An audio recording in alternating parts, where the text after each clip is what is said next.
Welcome back, everybody. Hi. My sweater's getting a bit whiffy. I'm going to have to change it pretty soon. Lesson number 9. I see nothing as it is now. This idea obviously follows from the 2 preceding ones. But while you may be able to accept it intellectually, it is unlikely that it will really mean anything to you as yet. However, understanding is not necessary at this point. Thank God. It's just so kind, right? It's so kind. Just do yeah. them. Just be willing to do the exercises. Okay. In fact, the recognition that you do not understand is a prerequisite for undoing your false ideas. Okay, that's major. Isn't it? That's where we all really need to come to. If I'm preoccupied with past thoughts and I think that I'm the separate self, then we all have to come to this place of, I don't understand what anything is for. I don't know what I am. This level of recognizing that you don't understand anything is a prerequisite for undoing the false ideas. These exercises are concerned with practice, not with understanding. You do not need to practice what you really understand. It would indeed be circular to aim at understanding and assume that you have it already. It is difficult for the untrained mind to believe that what seems to be pictured before it is not there. This idea can be quite disturbing and may meet with active resistance in any number of forms. Yet that does not preclude applying it. No more than that is required for these or any other exercises. Each little step will clear a little of the darkness away, and understanding will finally come to lighten every corner of the mind that has been cleared of the debris that darkens it. Isn't that lovely? We're just clearing debris and the light will do the rest. Oh, that's just, yeah, that is just so comforting. Mm-hmm. Yes. No pressure on us. None. Okay. These exercises, for which 3 or 4 practice periods are sufficient, involve looking about you and applying the idea for the day to whatever you see, remembering the need for its indiscriminate application and the essential rule of excluding nothing. For example, I do not see this typewriter as it is now. I do not stop you there, sorry. Sure. Typewriter? I don't think anybody really has one these days, do they? Keyboard, computer.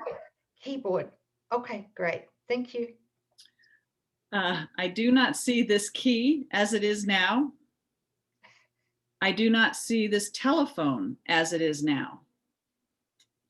Begin with things that are nearest you and then extend the range. I do not see that coat rack as it is now. I do not see that face as it is now. I do not see that door as it is now.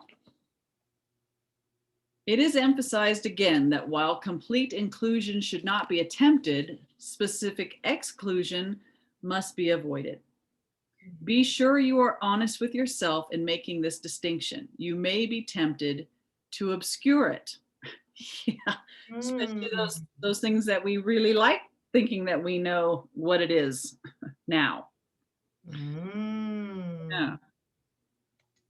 Are we willing just to open our thought to the idea? Are you open to the idea that maybe, perhaps, the things that and the way that you're seeing them now aren't the way they actually are? Yeah, very good. It's opening that door just a little bit. Spirit needs a little bit. Door. Sure. And in particular, those things that we tend to want to obscure, or resist, applying this to. You just said something that we really believe we know what it is, right? Something valuable. Yes. What about a trigger? Oh, so happy to get rid of that. Really? Well, I guess it depends on what it is. I don't know. I'm pulling on the past and memory.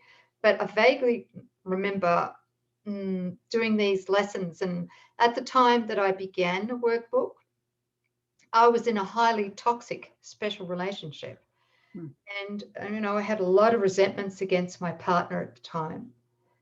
And I remember when he would fly off the handle, I would have such a hard time to say to myself in my mind, I see nothing as it is now. Yeah. Because he would be, really upset and screaming and God knows what else. Yeah. So, yeah. I didn't want to apply it to that at the time. You didn't want to take accountability for the way that you were seeing your brother? Thank you. Yes. Yeah. And I think this is good. I mean, we might have resistance to it because something that we like, right?